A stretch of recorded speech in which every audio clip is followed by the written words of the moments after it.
1791. The night sky above Saint Domingue burns red. Smoke rises from hundreds of plantations, and French soldiers flee in terror. In the shadows, men and women once enslaved march with torches and machetes, chanting in languages the colonizers could not understand. To Europe, it was chaos. To Africa, it was justice. This was not just a rebellion, it was the return of Africa's warriors on foreign soil. And for the first time in history, the enslaved will rise, not just to resist, but to win their freedom. Welcome to Uhuru Afrika-Timewalk, where we bring to light the stories that buried beneath centuries of silence. In our previous episode, we uncovered how colonial powers carved Africa apart, dividing her people and stealing her destiny.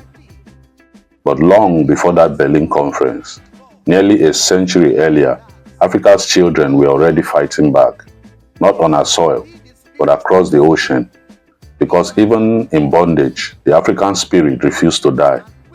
Today, we journey beyond the Atlantic to an island that rose from slavery to sovereignty. This is the Haitian Revolution, the moment Africa fought back. In the late 1700s, Saint Domingue was the jewel of France Empire, the world's most profitable colony. Sugar, coffee, and indigo flowed endlessly from its ports, making French merchants and aristocrats unimaginably rich. But behind that wealth was suffering so deep it defied comprehension. 500,000 enslaved Africans labored under the sun from dawn to dusk. They were beaten, branded, and broken, their lives worth less than the sugar they harvested. For every white colonist, there were more than 10 enslaved Africans. The fear of rebellion haunted every plantation. The French believed their control would last forever. They didn't know that the same spirit that once built the empires of Mali, Congo, and Dahomey still burned inside the people they tried to break. The year was 1758 in the colony of Saint Domingue, today's Haiti. A crowd had gathered to watch a man die. His name was Francois Makandal, an enslaved African who once worked on a sugar plantation. But Makandal was no ordinary man. He was a healer, a man of knowledge, and a believer in the power of his ancestors. For years, he escaped into the forest, gathered other runaways, and waged a quiet war against the French. He taught the enslaved how to fight back, not with swords, but with unity, courage, and the secret use of poison. To the French, he was dangerous. To the Africans, he was hope. When they finally captured him, the colonizers decided to make an example of him. They tied him to a stake in the middle of the square and set fire. Witnesses said the flames rose high, but before the crowd's eyes, the chains around him snapped. Some swore they saw him break free and vanish into the smoke. The French said he was dead, but among the enslaved, a story spread like wildfire. Makandal did not die. He became one with the wind, and one day his spirit will return.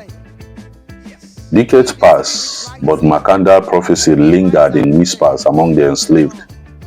Then across the ocean, France erupted in its own revolution, shouting liberty, equality, and fraternity. Those words reached Saint Domingue and collided with the Makandal spirit. And in 1791, 30 years later, under a violent storm at Boiscayman, the prophecy finally took form. The night sky above Saint Domingue turned red, plantations burned.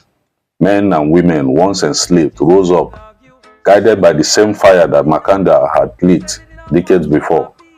This was the beginning of something the world had never seen before, an uprising of the enslaved that would end in freedom. It began with whispers, rumor of revolution from across the ocean. In France, commoners had risen against kings, shouting for liberty, equality, and fraternity. Those words found their way to the plantations of Saint Domingue. The enslaved listened and asked a dangerous question. If liberty is truly a right, does it not belong to us too? One night in August 1791, under a violent tropical storm, hundreds of Africans gathered in a forest called Boiskeman. A priest named Doti Bokman and a woman named Cecile Fatiman led a secret ceremony. They called on the spirit of their ancestors, the same gods who guided them across the Atlantic, and took a sacred oath. We swear to destroy the power of the whites and to die rather than live enslaved.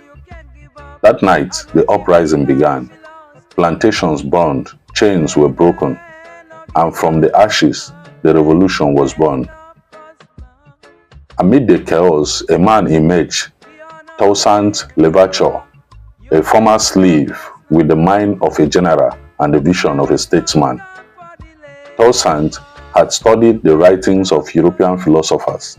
He understood their politics, their hypocrisies, and their fear of black intelligence, and he used it against them. With the discipline and strategy, he transformed the rebel forces into an army capable of defeating Europe's finest. In just a few years, they crossed Spanish and British invasions, and by 1801, Toussaint ruled the entire island, abolishing slavery forever. He wrote a constitution declaring, "All men are born, live and die free and French." But France could not accept equality from those they once enslaved.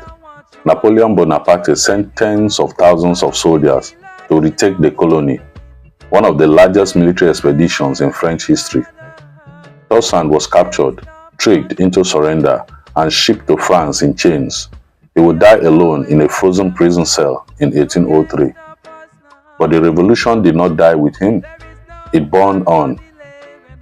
In the wake of Toussaint's capture, his generals, led by Jean-Jacques Dessalines, continued the fight. Against impossible odds, they defeated Napoleon's forces.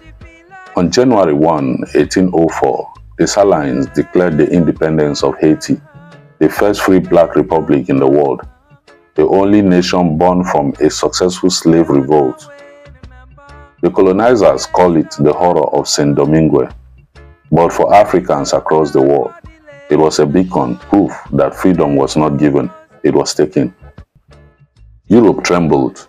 Slave owners from Cuba to Virginia feared their own plantation might ignite next, and for good reason. The Haitian Revolution inspired resistance movements across the Americas and Africa for generations to come. From the Maroons of Jamaica to the uprisings in West Africa, the spirit of Haiti echoed through every call for freedom.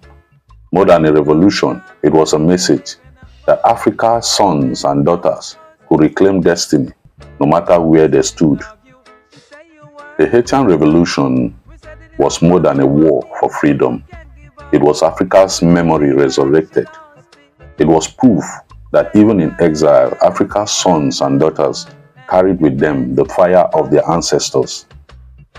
If this story moved you, imagine how many more remain untold.